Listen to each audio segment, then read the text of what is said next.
Thank you very much for the introduction and the opportunity to present some work here on a similar project as the Allotrope Ontologies and Allotrope Foundation. And I was personally heavily involved in the Allotrope Foundation Ontologies about 8-9 years ago. And it's really great to be here back and reconnect with this initiative, because in the meantime, I co-initiated a similar initiative in the pharmaceutical industry around product data standardization. So a different domain, but very similar concepts, and I think we can learn a lot from these two initiatives. And the goal is to connect these different data standards to actually enable standardization across the entire pharma value chain. And with that, maybe, okay, can you go to the next slide? Yes. What we see in pharma is that we have many different use cases, all related to product information, patient safety, cross-border prescriptions, smart manufacturing, many different use cases. If you look at these on a global scale, then the big problem is that we lack unique identification of all the data objects that connect the different use cases and that allow to share data across organizations. And so the central piece of all these use cases is unique identification, and here we talk about unique identification around medicinal product data. If you please go to the next slide. And the good thing here is that we don't start from scratch. There are ISO standards for unique identification of medicinal products, and these ISO standards, they are there already for more than 10 years. They describe everything around the finished product, from the package up to the pharmaceutical products or the tablets or things that you inject, up to the substances with the ingredients and the specification, etc. So very detailed around the product and global. And the problem, however, is that these are published as PDFs, and ISO standardization is very, very slow.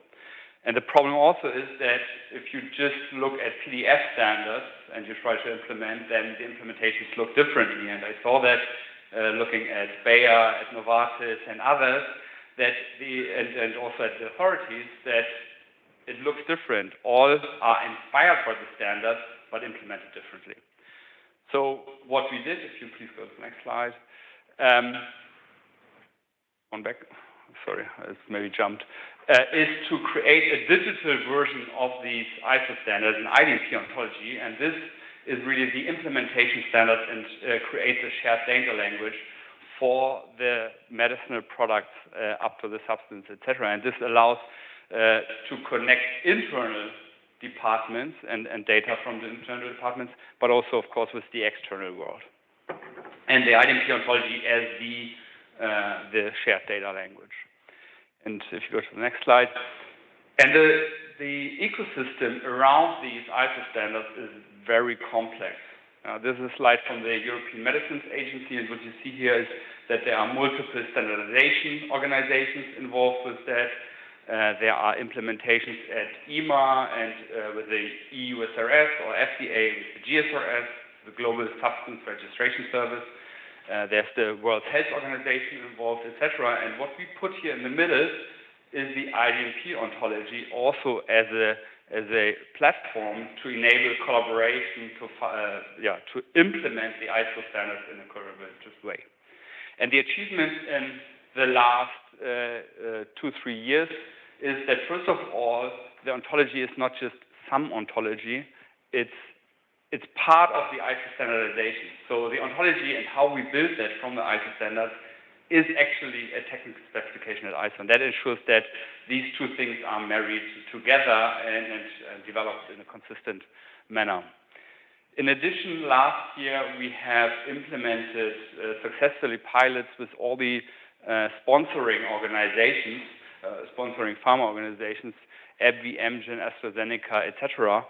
And this is, of course, important because it's not about building standards, it's about standards adoption and actual standardization. That's where the value is generated.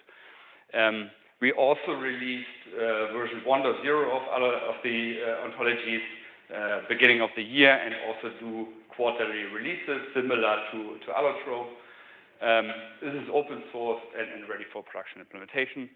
And importantly, we not only look at the pharma companies, but also at the other side, at the regulators, and collaboratively work with the World Health Organization, FDA, EMA, etc., so that we can test with their data and ensure that it will also work on their side. And just recently, we, similar like Allotrope, won the Bio-IT World Award for innovative and collaborative practices for the PISTO Alliance. And if you go, please, to the next slide. I will not go for all the implementations. I think the slides will be shared later on. But if you please click to the next.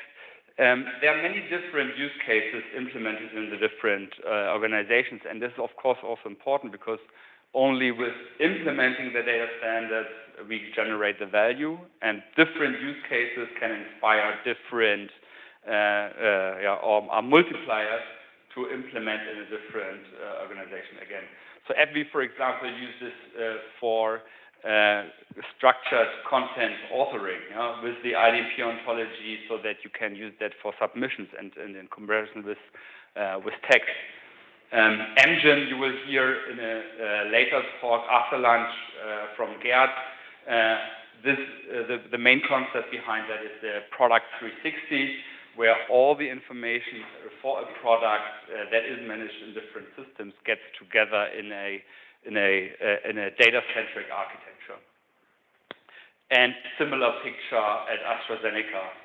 And you will see that the concepts in principle and the architectures are quite similar. The important thing is that we have a standardized product data model that facilitates many different use cases. And this is also an interesting slide from Bayer, because it shows that the IDMP Ontology creates a simplified view on quite complex data from the different systems. And we will not be able to change how SAP or other systems manage and capture data, but we can simplify the access and the view on that data so that the consumption and usage of it is simplified. Boehringer is interesting because they apply that in a completely different area than regulatory, in supply chain operations. They have, for example, the question, what is the impact when a disaster appears in a certain country, like a hurricane in Puerto Rico? What suppliers of certain materials impact the supply chain of products, and what is the impact, and how can we resolve that? At GSK, the bridge between regulatory and manufacturing is important. Two different views on the same information. Manufacturing more bottom-up, from starting materials to finished product. Regulatory more from finished product and what is contained in there. And bridging these two different worlds is the main use case there. Yeah, and I'll just go over these slides to the next one. Important thing that we started in this year is a collaboration with the World Health Organization, because the WHO has the mandate to create the global identifiers for substances and for pharmaceutical products. And this mandate is given by FDA and EMA. And so they basically create the central integration point for the data for all the medicine product information.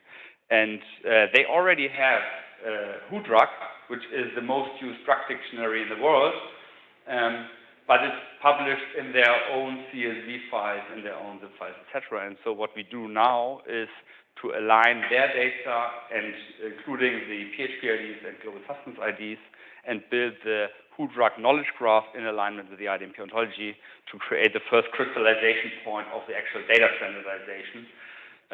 And this is a very interesting initiative. With the FDA, there is a program called PRISM, which should facilitate the global submission for dossiers and documents. And there are also pharma companies involved, and the goal there is also to bring in the IDP ontology and expand it to quality data so that you have a shared platform and structured content for the dossiers to enable more data-driven submissions for new drug applications. So we started this about 2 years ago with an MVP project at the Pistoia Alliance.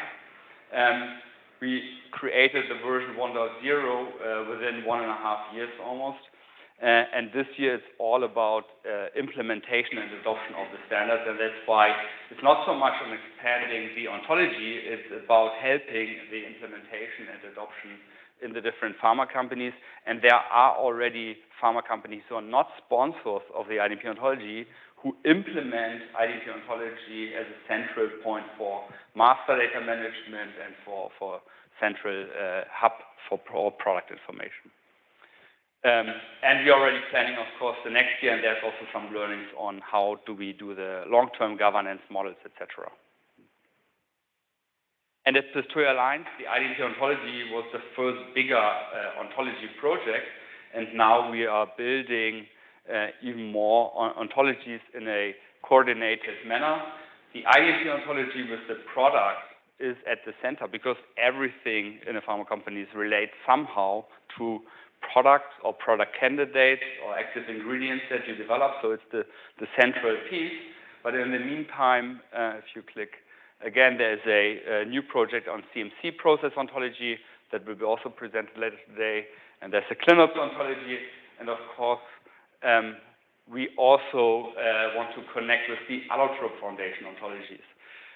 And this is, of course, linked to the CMC process ontology.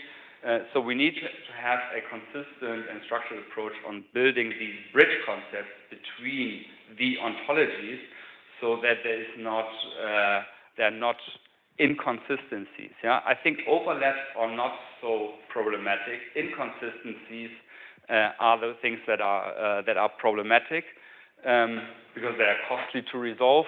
And of course, if we have overlaps, we can also share divide and conquer how we structure and model things so that we just say, okay, here starts the Allotrope world, here starts the IDMP world, here starts the clinical world, etc. And if you go to the next slide, I've listed here a few use cases that we see from the IDMP ontology perspective that have connections to Allotrope. For example, stability and shelf life data. If you want to ship, for example, for clinical supply, new products around the world, you have to deal with customs, and you need to you have stability information, how long certain drugs can be stored, etc. And so this is related to stability information that you have in Allotrope, and it's again related to different jurisdictional specifics on what requirements different countries have. And this is a big use case also in the European Union. Yeah? Maybe you've heard about the European drug shortage monitoring platform. So all critical medicines need to be reported from pharmacies, pharma companies, and hospitals. How much do you have in stock? And this only works if you have standardized product information. And this is a political topic. So we're discussing this with the head of information management from EMA on how we can compare product information from the different players. And it's really about scaling that, because it's not just for 1, 2, 3 pharma companies, it's about generics companies, etc., that we all can rely on shared product identifiers and information. Quality data in CMC, just one back. Sorry, yeah. Materials and batches, finding alternative suppliers, substances, lab tests and units to bridge clinical lab and regulatory, etc. So there are many use cases, and there's many concepts that we can define as bridge concepts to enable the integration of different use cases. Go to the next slide. And you can look at the IDMP ontology at pistoialliance.accureds.com. That's the place where we combine ontologies with data, for example, from EMA or FDA, or also World Health Organization. Here are the different modules of the IDMP ontologies. So for example, the medicinal product or substance ontologies, if you click to the next. And what we can do is we can cluster the concepts. So for example, a chemical substance is defined both in Allotrope and in the IDMP ontology. And this will not go away, you know, because it's part of the ISO standards. So we need to have that in IDMP, and it's of course also represented in Allotrope. We will not have for everything just the one standard and not for one object, but these are good bridging concepts that we can cluster and enable these kind of bridges. This is on the ontology level. If you click one more.